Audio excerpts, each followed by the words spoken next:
வழிநடத்தி நாங்கள் கையிட்டு செய்த எல்லா வேலைகளிலும் நிறைவான ஆசீர்வாதத்தினாலும் ஐஸ்வர்யத்தினாலும் நீர் முடிசூட்டி இருக்கிறீர் சுவாமி. தாவீது அரசன் சொன்னது போல கர்த்தர் எனக்காக செய்த எல்லா நன்மைகளுக்காகவும் நான் எண்ணத்தை செலுத்தப் போகிறேன். என்னுடைய ரட்சிப்பின் பாத்திரத்தை எடுத்துக்கொண்டு உம்மை தொழுது கொள்ள வந்திருக்கிறேன் என்ற நன்றி அறிதலோடு சகோதர சகோதரிகளாக நாங்கள் ஒன்றித்து உம்முடைய சன்னிதானத்திலே வந்து உம்முடைய நாமத்தை துதித்து பாடவும், எங்களுடைய பாவங்கள் எல்லாவற்றையும் அறிக்கை செய்யவும், உம்முடைய திருவசனத்தை நாங்கள் கேட்கவும் இந்த காலை நேர ஆராதனையை உம்முடைய பரிசுத்த ஆவியானவருடைய கருத்துக்கு ஒப்புக் கொடுக்கிறோம். வந்திருக்கிறவர்களை நீர் ஆசீர்வதியும், வந்து கொண்டிருக்கிற மக்களையும் நீர் தாமே ஆசீர்வதித்து இந்த காலை நேர ஆராதனை துவக்கம் முதல் முடிவு வரை உங்களுடைய தெய்வீக பிரசன்னத்தினால் எங்கள் ஒவ்வொருவரையும் ஆளுகை செய்து வழிநடத்தி அருளும். பிதா, குமாரன், பரிசுத்த ஆவியானவரின் திருப்பெயரால் ஆமென். கிறிஸ்துவ ஆராதனைக்கு ஆரம்பமாக சபையார் யாரும் எழுந்து நின்று பாமாலை 326வது பாடல் இரட்சர் பெருமானே பாரும் புண்ணிய பாகம் அணினோம். பாமாலை 326. இரட்சர் பெருமானே பாரும் புண்ணிய பாகம் அணினோம். சுபமாகி சீரத்தாரும் தேடி வந்து நிற்கிறோம்.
காலை மாலை ஆராதனையில் இரண்டாம் ஆராதனையை பின்பற்றுவோம்.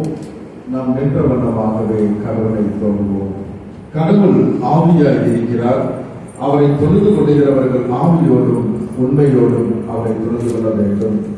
நம்முடைய பிதாவாகிய கடவுளாலும் கர்த்தராகிய இயேசு கிறிஸ்துவினாலும் உங்களுக்கு கிருபையும் சமாதானமும் உண்டாவதாக. இது கர்த்தர் உண்டு பண்ணின நாள், இதிலே கைகூர்ந்து நாம் மகிழ கடவோம். 4ஆம் பக்கம். ஆண்டவரே, எங்கள் உதடுகளை திறந்தருளும். பிதாவுக்கும் குமாரனுக்கும் பரிசுத்த ஆவிக்கும் மகிமை உண்டாவதாக. ஆமென். திரியேக கடவுளை போற்றுதல். சேனைகளின் கடவுளாகிய கர்த்தர், நீர் பரிசுத்தர், பரிசுத்தர், பரிசுத்தர்.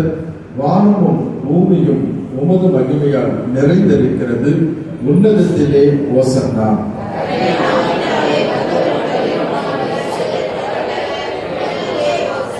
கடவுளே, நீர் பரிசுத்தர். சர்வ வல்லவரே, நீர் பரிசுத்தர். சாவாமை உடையவரே, நீர் பரிசுத்தர். ஆண்டவரே, எங்களுக்காக சிலுவையில் அறையிட்ட எங்கள் மீட்பரே, எங்கள் மேல் கிருபையாயிரும். பரிசுத்த ஆவியாகிய ஆண்டவரே, எங்கள் மேல் கிருபையாயிரும். ஆண்டவரே, எங்கள் ஜெபங்களையும் எங்கள் ஆராதனைகளையும் ஏற்றுக்கொண்டு எங்கள் மேல் கிருபையாயிரும். 6ஆம் பக்கம். பாவ அறிக்கை. நமக்கு பாவமில்லை என்போமானால் நம்மை நாமே வஞ்சிக்கிறவர்களாகவும் நமக்குள் உண்மையில்லை. நமது பாவங்களையும் அறிக்கையிட்டால் பாவங்களை நமக்கு மன்னித்து எவ்வித அநீதமும் நீங்க நம்மை சுத்திகரிப்பதற்கு நமது ஆண்டவர் நம்பத்தக்கவரும் நீதியும் உள்ளவராய் இருக்கிறார். நான் எழுந்து என் தகப்பனிடத்திற்கு போய், தகப்பனே, பலத்துக்கு விரோதமாகவும் உமது பார்வையிலும் பாவம் செய்தேன். இனி உம்முடைய மகன் என்று சொல்லப்படுவதற்கும் நான் ஒரு பாத்திரன் அல்ல. உம்முடைய கூலிக்காரரிலும் ஒருவனாக என்னை வைத்துக் கொள்ளும் என்றேன். கடவுளுடைய ராஜ்யம் மிக சமீபமாய் இருக்கிறது. மனம் திரும்பி நாம் அனைவரும் சுவிசேஷத்தில் நம்பிக்கை வைப்போம். நமது பலவீனங்களுக்காக பரிதவிக்க முடியாத பிரதான ஆசாரியர் நமக்குள் இராமல் எல்லா விதத்திலும் நம்மை போல் சோதிக்கப்பட்டும் பாவமில்லாத பிரதான ஆசாரியரே நமக்குள் இருக்கிறார். சபையார் தலைகளை தாழ்த்தி ஒரு நிமிடம் மௌனமாக நம்முடைய பாவங்களை தற்பரிசோதனை செய்து கொள்வோம்.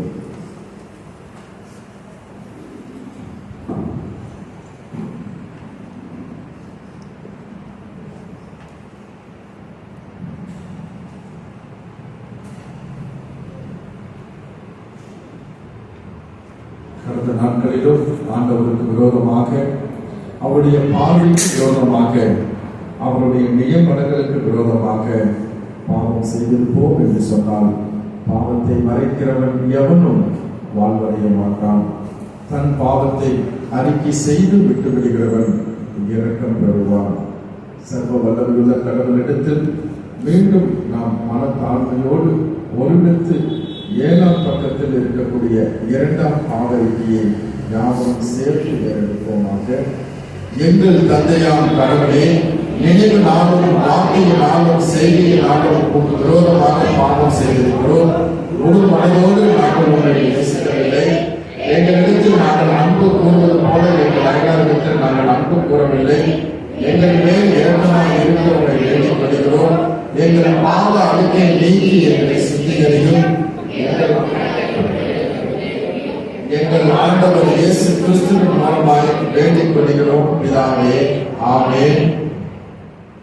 சர்வ வல்லமையும் மிகுந்த ஆண்டவர் மன்னிப்பையும் பாவ நிவர்த்தியையும் நமக்கு கட்டளை திருடி வாழ்க்கையை தீர்ப்பதற்கான காலத்தையும் அந்த பரிசுத்தாவின் கிருபையையும் தீர்க்குதலையும் நம் அனைவருக்கும் தந்தல்வாராக. ஆமென். ஆண்டவரை துதியுங்கள். ஆண்டவர் நாமும் துதிக்கப்படுவதாக.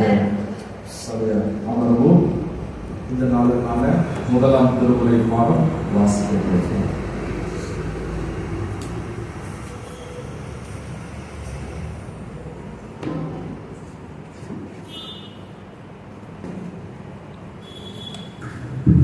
இதை நாம் இன்று வாசிக்க வேண்டிய முதலாம் வேத பாடமாக ஏசாயா 1ஆம் அதிகாரம், ஏசாயா 49வது அதிகாரம் 1-7 வரை. இன்றைய நாளுக்கென்று வாசிக்க வேண்டிய வேதவாரம் 49ஆம் அதிகாரம் 1-7 வரை.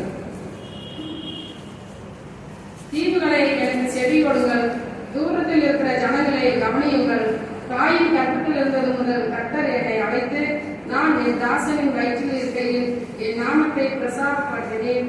அவர் என் வாயை கூர்மையான பட்டயமாக்கி தமது கரத்தின் நிழலில் என்னை மறைத்து என்னை துலக்கமான அம்பாக்கி என்னை தமது அம்பார துணியினாலே மூடி வைத்தார். அவர் என்னை நோக்கி, நீ என் தாசன், இஸ்ரவேலே, நான் உன்னில் மகிமைப்படுவேன். அதற்கு நான் விருதாவாய் உழைக்கிறேன், வீணும் வியாக்கிரமாய் என் பலனை செலவழிக்கிறேன். ஆகிலும் என் நியாயம் கர்த்தரிடத்திலும் என் பலன் தேவனிடத்திலும் இருக்கிறது என்று சொன்னேன். யாக்கோபை தமிழுக்கு திருப்பும்படி நான் தாயின் கர்த்தத்தில் இருந்தது முதல் கர்த்தர் தமக்கு என் தாசனாய் என்னை உருவாக்கினார். இஸ்ரவேலை சேராத போகிற ஆகிலும் கர்த்தருடைய பார்வையில் கனமடைவேன். என் தேவனே என் பலனாய் இருப்பார். யாக்கோபின் கோத்திரங்களை எழுப்பவும் இஸ்ரவேலை காக்கப்பட்டவர்களை திருப்பவும் நீர் எனக்கு ராஜனாய் இருப்பது அற்பமாய் இருக்கிறது. நீர் பூமியின் கடையாந்தரமும் என்னுடைய ரட்சிப்பில் இருக்கும்படிக்கு உம்மை ஜாதிகளுக்கு ஒளியாகவும் வைப்பேன் என்றார். இஸ்ரவேலின் மீட்பரும் அதன் பரிசுத்தரும் ஆகிய கர்த்தர் மனுஷனால் அசட்டை பண்ணப்பட்டவரும் ஜாதியாரால் அருவறுக்கப்பட்டவரும் அதிகாரிக்கு ஊழியக்காரமாய் இருக்கிறவரை நோக்கி, உண்மையில கர்த்தர் நித்தமும் உம்மை தெரிந்து கொண்ட இஸ்ரவேலின் பரிசுத்தரும் நித்தமும் ராஜாக்கள் கண்டு எழுந்திருந்து பிரபுக்களை பணிந்து கொள்வார்கள் என்று சொல்கிறார்கள். வாசிக்க வேண்டிய முதலாம் வேதோடம் வாசிக்கிறார்கள். தேவனே உமக்கு ஸ்தோத்திரம் உண்டாவதாக. 2ஆம் திருமுறை பாகமாக நிருப வாக்கியம் வாசிக்கிறேன்.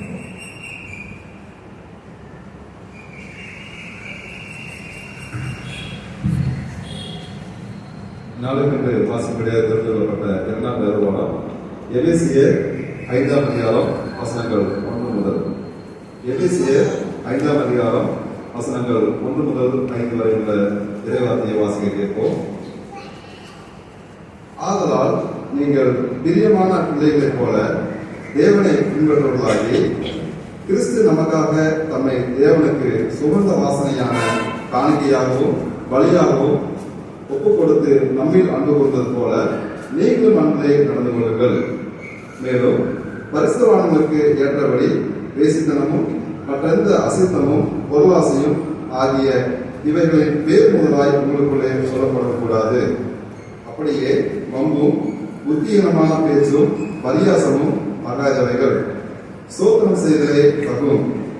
விபச்சாரக்காரனாவது அசுத்தனாவது விக்கிரகாரனாகிய பொருளாசைக்காரனாவது தேவனுடைய ராஜ்யமாகிய கிறிஸ்துவ ராஜ்யத்திலே சுதந்திரமடைதல் என்று அறிந்திருக்கிறீர்களே என்பதை வாசிக்க தெரிந்து கொள்ளப்பட்ட 2ஆம் வேதவாரத்திற்கு கிறிஸ்துவே மகிமை உண்டாவதாக. சபையார் யாவரும் எழுந்து நிற்போம். அப்போது சுவிசேஷ வேதவாரம் வாசிக்கிறேன்.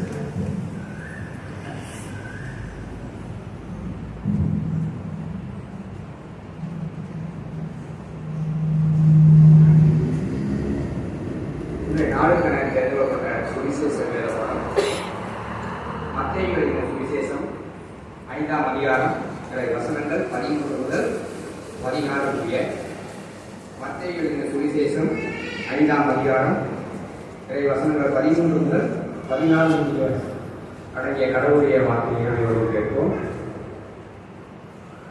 நீங்கள் பூமிக்கு உப்பாயிருக்கிறீர்கள். உப்பானது சாரமற்று போனால் எதினால் சாரமாக்கப்படும். வெளியே கொட்டப்படுவதற்கும் மனுஷரால் விரிக்கப்படுவதற்குமே ஒழிய வேறொன்றுக்கும் உதவாது. நீங்கள் உலகத்துக்கு வெளிச்சமாயிருக்கிறீர்கள். மலையின் மேல் இருக்கிற பட்டணம் மறைந்திருக்க மாட்டாது. விளக்கை கொளுத்தி மரக்காலால் மூடி வைக்காமல் விளக்கு தண்டின் மேல் வைப்பார்கள். அப்பொழுது அது வீட்டில் உள்ள யாவருக்கும் வெளிச்சம் கொடுக்கும்.